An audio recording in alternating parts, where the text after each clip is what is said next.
Yes, selamat pagi semuanya. Assalamualaikum warahmatullahi wabarakatuh. Salam sehat dan tetap semangat ya. Semoga teman-teman konsisten dalam mengutamakan keselamatan. Jadi tentu keselamatan ini adalah hal yang sangat vital ya. Bahkan di aturan internasional pun ya tentunya menjadi concern dari IMO ya, International Maritime Organization di resolusi A1047 dalam kurung 27 ya. Jadi ini ada beberapa poin yang ditekankan yaitu menyangkut tentang maintain navigasi ya diantaranya, kemudian ada safety, shift safely ya, kemudian manage safety, pokoknya terkait safety semuanya nih, terkait safety. eh, Kebetulan juga ada beberapa kasus ya, ada beberapa kasus case kapal kadet yang mengalami kecelakaan. Ya ini kadet. Saya yakin teman-teman ya di antara teman-teman mungkin ada yang ex kadet ya atau sebelumnya pernah jadi kadet.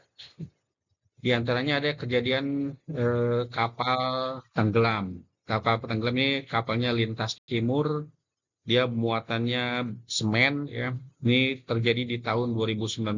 Ini kapalnya tenggelam di Selat Peleng. Kemudian ada juga kapal Victoria 11 ya. Victoria 11 ini ada kadet juga sama meninggal dunia ya ketika masuk ke dalam tangki ya, masuk dalam tangki. Jadi ini kejadian juga di Makassar Strait ya. Lalu adanya kapal yang hilang ya, missing of Nur Alia di Halmahera sama di tahun 2019 juga. Oke, beberapa hal ini termasuk tentu masalah manusia ya, manusia atau human center operation, manusia sebagai pusat pengoperasian di IMO resolusi A947 human element ya, vision, principle and goals for the organization. The significantly enhance maritime safety yang meningkatkan keselamatan dalam hal pelayaran tentunya. Security and quality of the maritime environment, tentu meningkatkan keselamatan, keamanan, juga kualitas atau menjaga lingkungan laut ya. Human element issues, improve performance ya, tentu meningkatkan performa. Pengembangan human machine interface, meningkatkan tentunya kualitas kerja ya. Apabila Anda semuanya selamat, ya kan nyaman di dunia kerja, tentu aman, ya tentu Anda juga akan kinerjanya akan meningkat ya, kualitas kerjanya akan meningkat. Kemudian juga bisa saja memperpendek waktu kerja. Harusnya kerja dikerjakan dalam jangka waktu 4 jam umpamanya. Ini cukup mungkin setengah jam saja selesai atau maksimal 1 jam. Jadi jangan sampai Anda berlarut-larut ya, karena di kapal itu tentu waktunya juga sangat terbatas ya. Dan waktu istirahat Anda pun harus terukur ya. Ada kan minimum rest hour ya. Minimum rest hour itu kalau saya tidak keliru 10 jam ya. Jadi setiap Anda itu harus dapat beristirahat minimal dalam satu hari 10 jam. Itu tentu akumulatif ya, bukan berarti harus total. Jadi totali 10 jam. Bisa saja mungkin di pagi hari Anda jaga, di malam hari pun Anda jaga. Biasanya normalnya 2 kali kan Anda jaga dalam satu hari. Ya tentu Anda akumulasikan waktu istirahatnya minimal 10 jam. Kemudian apabila kapalnya selamat, tentu biaya operasional pun akan jadi turun ya, mempersingkat waktu juga tadi kan. Kemudian minimalisir operator fatigue ya, jangan sampai Anda mengalami kelelahan. Di antara contoh desainer ya, desainer dibandingkan dengan operator. Kalau desainer ya dia hanya melihat dari sisi komputer ya, baik computerized. Tapi kalau di kapal itu memang kompleks ya. Apalagi Anda second engineer atau chief engineer. Chief engineer atau second engineer itu suatu pekerjaan yang memang tidak mudah. Tapi umumnya kalau chief engineer ya hanya mengerjakan secara dokumen, ya dokumen-dokumen saja. Tapi kalau second engineer ya dia di siang hari dia bekerja fisik ya, dia melakukan maintenance, engine maintenance, dan mengontrol kegiatan permesinan. Dan di malam hari dia mengerjakan pelaporan, sistem pelaporan. Ini yang memang tidak mudah jadi second engineer. Ada crew center design, ya, kebutuhan awak kapal dari sudut pelaut. Ini tentu akan membantu operator bekerja secara aman di lapangan, ya. Pada dasarnya demikian. Tentu ada konsep, ada desain, ada develop, ya, research, dan release tentunya. Ini merupakan center desain. Nah, Anda selalu tulis demikian kan? No smoking and safety first. Tapi jangan dipisah ya. Jangan sampai dipisah dan artinya malah no safety, smoking first.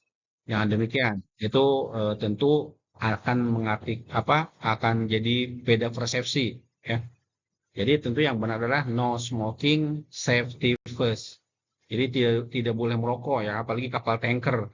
Tapi sekarang dimanapun ya memang biasanya dilarang untuk merokok di tempat umum ya. Karena di kapal juga tentu ada namanya gas, ada kehadiran gas, baik itu di palaka maupun di ruang kargo ya, kargo manifest, kargo hold ataupun di pump room. Ini tentu semuanya harus terkontrol. Intinya pokoknya semua Anda harus mengutamakan keselamatan. Ada namanya accident prevention. Jadi Anda yang harus dapat menghindari ya, prevent itu menghindari. Kenapa kecelakaan itu bisa terjadi? Tentu ada beberapa faktor. Anda harus bertanya what, which type of accident ya. Jadi jenis apa kecelakaannya? Kenapa ini bisa terjadi? Where di mana ya? How, bagaimana ini bisa terjadi ya? Kemudian when juga di mana? Kapan ya? Kapan? Are there any known or valid indicator for accident build-up? Apakah Anda bisa mengetahui bagaimana kecelakaan itu bisa terjadi? Ya ini tentu harus didalami ya. Barrier and safety. Barrier purpose why? Ya, why? Jadi barrier is an obstacle, ya, obstruction or hindrance that may prevent an action or even from taking place, ya, protect against or dismiss the negative consequences of an action or even ya that has taken place. Jadi apapun yang Anda jadi harus mengetahui kenapa ada hal apa yang menghalangi ya, obstacle-nya, ada hal-hal apa yang menjadi penghalang atau menjadi kendala di ketika Anda mau bekerja. Contohnya umpamanya kendalanya karena ada cairan tumpah ya atau ada licin ya, maka Anda harus bagaimana Anda action ya. Barrier function specific manner ya. Ini mencari tahu apa barangnya apa. Kemudian how, bagaimana bisa terjadi. Kalau how itu kan lebih luas ya. Bagaimana? Lebih dalam.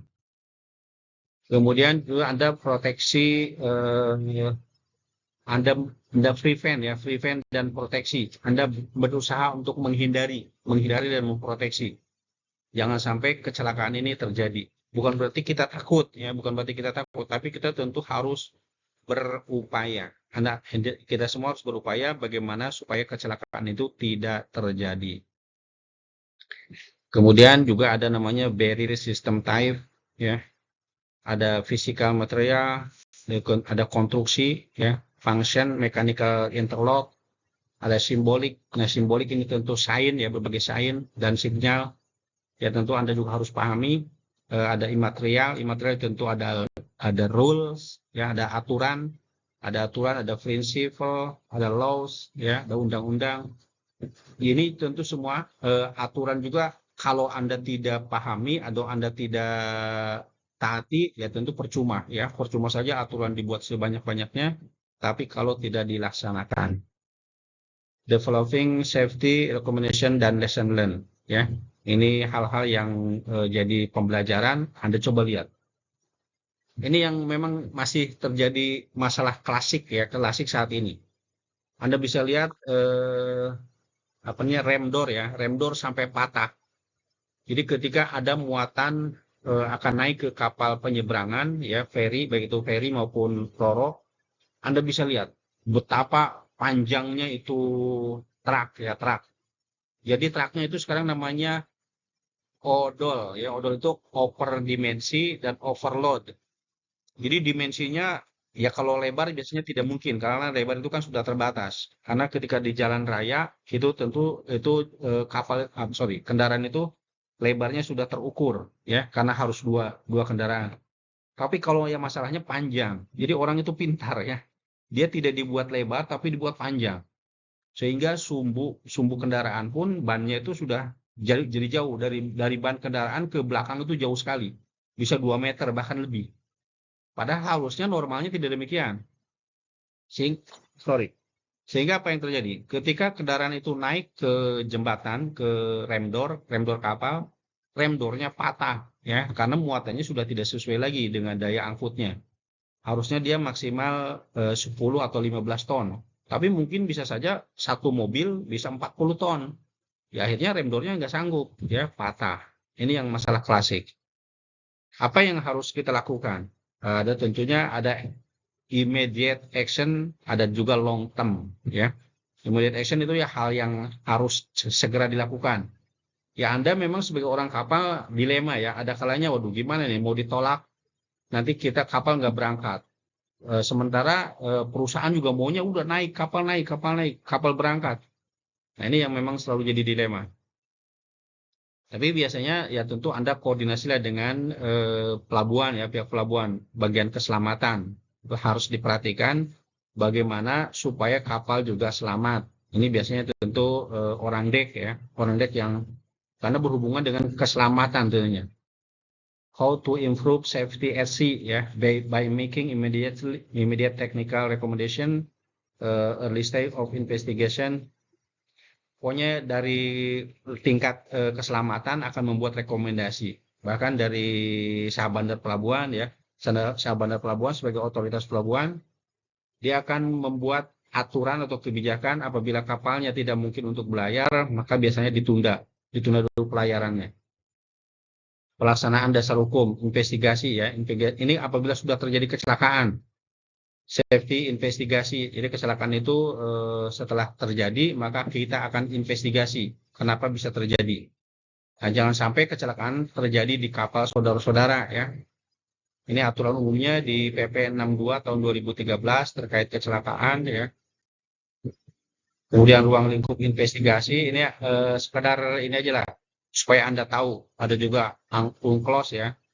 Aturan konvensi PBB yang menyangkut tentang United Nations Convention Law of the Sea UNCLOS ya sebagaimana diatur dalam Undang-Undang Nomor 17 tahun 2000 tahun 2018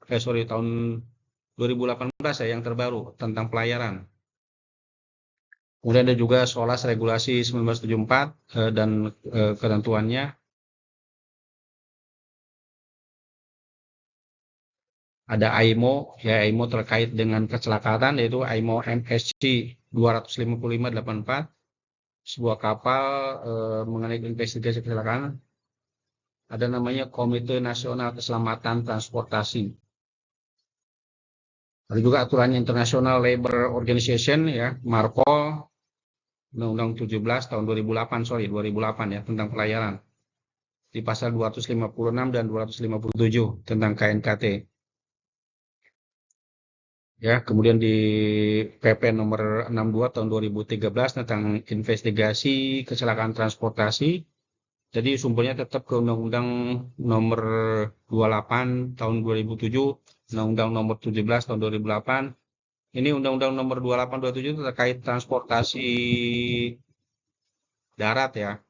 Kalau nomor 17 tahun 2008 transportasi laut.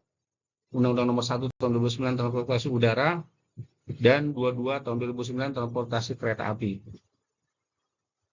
Ya, jadi semuanya tentu bertujuan untuk mencari tahu kenapa kecelakaan ini terjadi dan tidak mencari kesalahan. Ya, Kalau KNKT ada Kepres nomor 105 tahun 1999, ada juga yang terbaru yaitu Perpres nomor 2 tahun 2012, dan yang sekarang ini ada juga Perpres nomor 102 ya tahun 2025 kalau saya tidak salah, yang terbaru.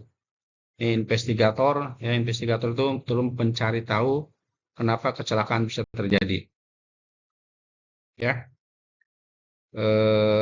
ini salah satu syarat sebagai investigator. Kualifikasinya itu minimal 10 tahun belajar ya, sebagai Master ProNT1 atau Marine Engineer, HTT1 ataupun INT1. Ada juga Naval Architect. Ini urutan tahapan kecelakaan investigasi yang goalnya itu tentu safety enhance ya. Hati harapan ya tentunya ada peningkatan keselamatan. Ini contoh reportnya. Jadi setiap kecelakaan itu tentu dibuatkan report ya, final report.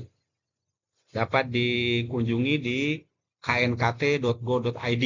Ya, Anda semuanya bisa mengunjungi apabila Anda ingin mengetahui kecelakaan-kecelakaan apa saja yang terjadi di Indonesia dan yang ditangani oleh KNKT ya. Silakan Anda dapat mengunjungi website knkt.go.id. Anda klik pelayaran ya, atau silakan lah kalau Anda mau cek yang lainnya juga. Tapi tentunya kita di pelayaran, maka kita concern ke pelayaran. Ya, KNKT juga merupakan bagian daripada Prevention of Occurrence ya, terjadinya kecelakaan, menghindari terjadinya kecelakaan. Nah ini adalah resiko yang bisa saja terjadi ketika tumpukan di gudang ya, ketika tumpukan di gudang roboh dan akhirnya mengakibatkan kecelakaan sehingga semuanya menjadi celaka. Coba Anda lihat ya, hal yang tidak dapat terekspektasikan sebelumnya. Wah, bukan? Anda lihat, akhirnya orang terkubur ya, terkubur gara-gara tumpukan. Ada yang tersenggol gara-gara tersenggol sedikit. Tapi karena efek domino, akhirnya orang ya terkubur. Ini bisa saja ya orang tadi meninggal semua ya, karena ya tapi wallahu alam ya. Yang jelas ini adalah efek domino.